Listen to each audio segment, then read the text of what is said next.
Graça e paz, meus irmãos. Hoje vamos ter mais uma aula da Escola Bíblica Dominical Online, aula de número 11, cujo título é O Alvo a Ser Alcançado. Vamos basear essa aula no texto de Filipenses capítulo 3 e capítulo 4. E se vocês puderem já ler a lição, já é bom porque os irmãos já vão compreendendo melhor o assunto. Então vamos lá para a introdução. Paulo deixava claro que o seu alvo maior não era o trabalho em si.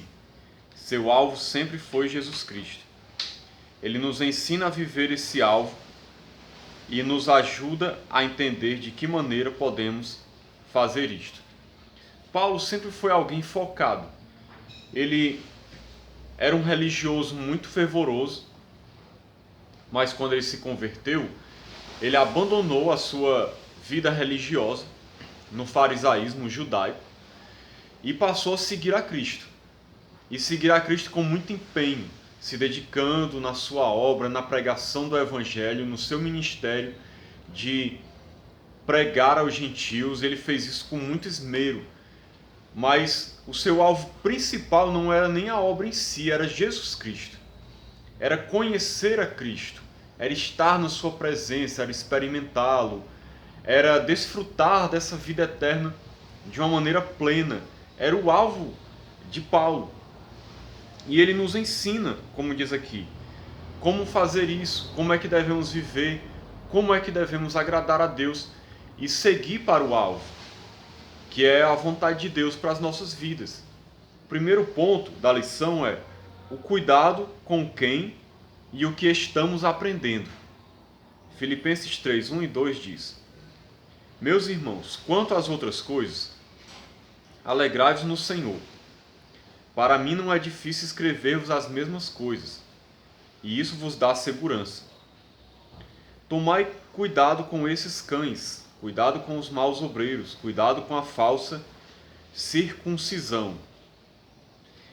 A ideia que se tem, ao ser específico usando as palavras cães, maus obreiros e da circuncisão, é que Paulo sabia identificar muito bem aqueles que poderiam fazer mal aos crentes. Paulo identificava muito bem pessoas vorazes e traiçoeiras, líderes fingidos, querendo parecer bons, mas os ensinos os denunciavam como maus. Paulo alerta sobre aqueles que achavam ser o único povo. Era a influência judaica no cristianismo. Quando ele fala que os da circuncisão eram judeus, como a gente já estudou em outras aulas, que queriam levar os cristãos a viver certas práticas religiosas do judaísmo que não mais eram para ser seguidas na época da Nova Aliança. A gente estudou isso claramente em outras lições. E haviam líderes ali até infiltrados dentro da igreja. Paulo chama de cães essas pessoas e fala de maus obreiros, porque eram pessoas que trabalhavam na obra na igreja. Cães no sentido de serem pessoas vorazes, como ele diz aqui. Pessoas ferozes, no sentido de fazer o mal, de prejudicar as pessoas com o seu falso ensino. Então nós temos que ter muito cuidado, irmãos, como diz o tópico da lição aqui, com quem e o que estamos aprendendo. Nós temos que ter cuidado com as fontes que nós estamos bebendo, com o que está sendo ensinado para nós. Muitos irmãos, às vezes, saem vendo e ouvindo pregações na internet, em outras igrejas, sem ter o menor cuidado com quem está ensinando. Muitas vezes são pessoas que nem de Deus são falsos obreiros, falsos profetas, ensinando mentiras, enganando as pessoas. E às vezes os irmãos, por falta de conhecimento bíblico, são enganados. E inclusive nós temos que ter cuidado até mesmo na nossa igreja, irmãos, porque nós somos humanos e às vezes nós podemos, mesmo sem querer, aquele que ensina, pode às vezes ensinar algo que não está correto com relação à palavra de Deus. Às vezes não é nem intencional. E às vezes intencionalmente alguém pode se infiltrar no nosso meio Toda igreja corre esse risco de alguém se infiltrar no seu meio e começar a ensinar mentiras, ensinar heresias, querer levar as pessoas para longe da palavra de Deus. Toda igreja corre esse risco. Nós temos que ter muito cuidado com quem está nos ensinando, o que está sendo ensinado. Nós temos que ser como os crentes de Bereia, estar sempre examinando a palavra para ver se está correta. Essa é uma maneira de prosseguir para o alvo. Como nós vamos prosseguir para o alvo? Se a gente estiver caindo em falsos ensinos, sendo enganado, a gente vai tropeçar no meio do caminho. Não vai conseguir viver a vontade de Deus do jeito que era para ser. Então nós precisamos ter cuidado com isso. Ponto 2. Nem sempre perder é derrota. Quando perdemos para ganhar a Cristo. Filipenses 3,7. Mas o que para mim era lucro, passei a considerar perda, por amor de Cristo. É Paulo falando aqui. A proposta do nosso coração muitas vezes tem sido a de querer a Cristo, conquanto que eu não preciso deixar minhas conquistas pelo pecado. Paulo tinha um lucro enorme em sua religiosidade. Então muita gente acontece isso aqui.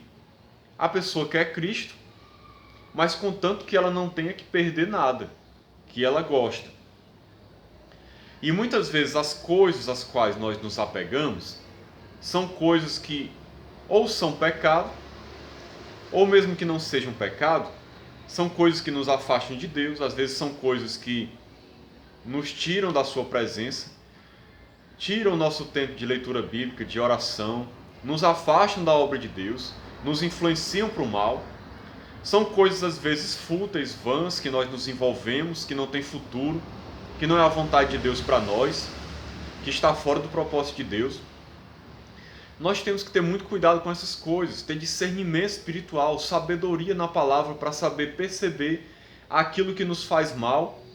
E nós precisamos considerar essas coisas como perdas, como Paulo fez. Paulo era um grande religioso, investiu muito nesse crescimento, nessa religiosidade, no farisaísmo judaico. Mas ele viu que tudo isso era inútil.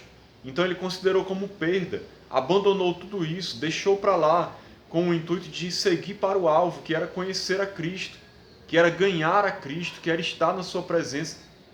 Então nós temos que sempre estar fazendo uma reflexão, irmãos, na nossa vida, para ver se existe algo que está nos impedindo de crescer, de caminhar, e algo que nós devemos abandonar, para que não sirva de tropeço na nossa caminhada rumo ao nosso alvo, que é Cristo. Paulo entendeu que o seu alvo era outro e era maior. O que para ele era lucro, ele perdeu. Foi isso que Paulo fez. E nós precisamos fazer isso na nossa vida com relação a algumas coisas. Pare para analisar e veja se não há algo que está atrapalhando o teu caminhar com Cristo e você seguir para o alvo, consequentemente. Próximo ponto. Nossa vida não deve ser motivada pelo aprisionamento do passado. Filipenses 3,13. Irmãos, não penso que eu mesmo já o tenha alcançado, mas faço o seguinte, esquecendo-me das coisas que ficaram para trás e avançando para as que estão diante de mim. Quem vive no passado com lamentações não tem tempo para olhar o que está à frente e perseguir o grande alvo da fé. O passado pode causar paralisia espiritual. Paulo dizia que esquecia o que ficava para trás para avançar e sabia muito bem o que queria. Era o prêmio da soberana vocação em Cristo Jesus. Então veja o que Paulo diz. Ele diz, esquecendo-me das coisas que para trás ficam, avançando para as que estão diante de mim. Ele estava caminhando, avançando para o alvo, que era conhecer a Cristo cada vez mais, chegar à estatura de varão perfeito, cumprir o seu ministério, pregar o evangelho como Deus o tinha chamado. Então, para fazer isso, o que Paulo fazia? Ele deixava o passado no passado. Nós podemos nos lembrar do passado se for para nos alegrarmos em Deus e darmos graças a Deus e jubilarmos de alegria pelo que Ele fez. Mas não aquela lembrança do passado de ficar lamentando, murmurando, cheio de ressentimento, rancor, amarguras, ou se entristecendo por algo que não aconteceu, porque você esperava que fosse de outra maneira. Nós temos que ter muito cuidado com isso, para não ficar nesse saudosismo e ficar preso ao passado e deixar de viver o presente e avançar para o alvo. Nós temos que olhar para o passado, saber que nós não podemos mudá-lo, aprender as lições que precisamos aprender e olhar para frente. Crescer em Cristo, avançar para o alvo, não parar, não ficar paralisado espiritualmente, lamentando o que não aconteceu ou o que aconteceu e deixando de viver o que Deus tem para você, deixando de prosseguir para o alvo. Paulo tinha essa visão de avançar, de conhecer a Cristo, de prosseguir. Nada o impedia. Que seja assim na nossa vida também. Deve desenvolver em nós o exercício da confiança na providência divina e não na ansiedade humana. Filipenses 4:6. Não andeis ansiosos por coisa alguma.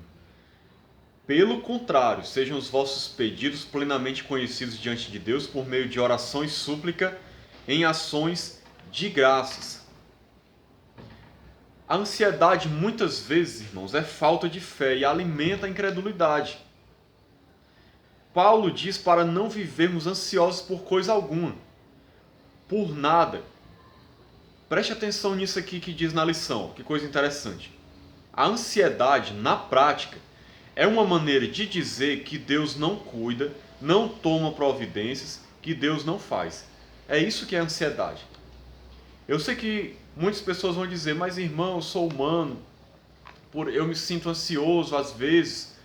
Eu sei que nós somos humanos, que isso pode acontecer, mas se a Bíblia orienta que nós não andemos ansiosos, que nós não, como diz aqui, não andeis ansiosos por coisa alguma, que as nossas petições sejam conhecidas diante de Deus, pela oração e súplica, para que a paz de Deus possa inundar o nosso coração. Se a Bíblia fala isso, é porque é possível você abandonar a ansiedade e confiar em Deus, viver uma vida de fé. Como regra isso. Ainda que você tropece em algum momento, mas isso não vai ser a constante na sua vida. Tem gente que vive ansioso e não experimenta fé. Deve ser o contrário, nós devemos viver em fé. E em um ou outro momento pode acontecer da gente tropeçar e ter um momento de ansiedade, mas não viver desse jeito. Isso é uma amostra de que a pessoa está sendo incrédula. Na prática, como está dizendo aqui, ela está dizendo que Deus não cuida, que não confia no agir de Deus, que acha que Deus não está cuidando dela, que a providência de Deus não está o alcançando, que as coisas estão dando errado e que Deus de alguma maneira perdeu o controle, ou não a ama, não está cuidando da sua vida. É uma atitude de incredulidade, nós temos que abandonar isso para poder seguir para o alvo. Tudo está sob o controle do Senhor. Paulo diz que a maneira de combater a ansiedade é desenvolver e crescer na fé. Então, cresça na fé. Traga à sua memória aquilo que lhe dá esperança. Passe a conhecer a palavra de Deus. Deixe a palavra de Deus habitar em você. Viva essa palavra, creia nessa palavra. Creia em quem Deus é, nas promessas de Deus e viva em fé. Essa é a maneira de combater a ansiedade. É conhecer a palavra, crer na palavra, viver a palavra, conhecer a Deus e crer em quem Ele diz que é e em quem Ele se mostrou. E assim abandonar a ansiedade. É a maneira da gente poder prosseguir para o alvo. O último ponto, independentemente das circunstâncias, somos fortalecidos pelo Senhor. Filipenses 4, 12 e 13. Sei passar necessidade e sei também ter muito. Tenho experiência diante de qualquer circunstância e em todas as coisas, tanto na fartura como na fome. Tendo muito ou enfrentando escassez, posso todas as coisas naquele que me fortalece. Esse é um dos versículos mais mal utilizados da Bíblia. Não sei se você sabia disso. Paulo disse, posso todas as coisas naquele que me fortalece. Paulo não declara nesta expressão o poder conquistador, tomar posse de tudo, como alguns imaginam, e muitas vezes usam este versículo impropriamente. Muita gente usa esse versículo nesse sentido. Eu posso tudo. Em Deus eu vou conseguir tudo que eu quero. Eu vou conquistar todas as coisas que o meu coração deseja. Tudo que eu quero vai ser meu. Eu posso ter qualquer coisa. Não é nesse sentido que Paulo está falando. É claro que você vai ter e vai alcançar, e Deus vai te dar conforme a vontade dele, conforme for do seu agrado e pela sua graça e favor. Não porque você tem algum poder de conquistar, ou pela sua fé você vai determinar e Deus vai lhe dar tudo que você quer. Não é assim. Não é isso que esse versículo quer dizer. Basta ler o contexto para você perceber que não é isso. Paulo dizia que podia todas as coisas, ou seja, ele podia ter abundância ou ter falta, podia ter fartura ou até mesmo privações, porque o seu Deus o fortalecia sempre em todas as circunstâncias, boas ou aparentemente ruins. O que Paulo estava dizendo simplesmente era: eu posso passar por qualquer situação. Posso estar bem, posso estar ruim, posso ter fartura, posso ter escassez, posso estar com fome ou não, posso ter problemas ou não. Deus está comigo, Deus me fortalece. Eu posso estar em qualquer situação, eu sei viver em qualquer situação. Vou ficar bem, porque Deus está comigo. É isso que Paulo está dizendo. E muita gente interpreta totalmente errado esse versículo. Conclusão, irmãos. Precisamos colocar nossos olhos fitos em Jesus. Vale a pena estar grudado em Jesus e não perdê-lo de vista em nossa caminhada. Então, a nossa lição é hoje. Hoje é de prosseguir para o alvo a ser alcançado. O alvo é Cristo. Então, esteja com Ele. Procure conhecê-lo cada vez mais. Cresça na comunhão com Ele. O busque cada vez mais. Se alimente da sua palavra. Vive em oração. E pratique essas coisas que a gente estudou hoje aqui. Coisas que às vezes atrapalham da gente desfrutar o melhor de Deus para as nossas vidas. E assim, deixe essas coisas de lado e prossiga para o alvo que Deus te chamou. Então que Deus nos abençoe, em nome de Jesus. Amém.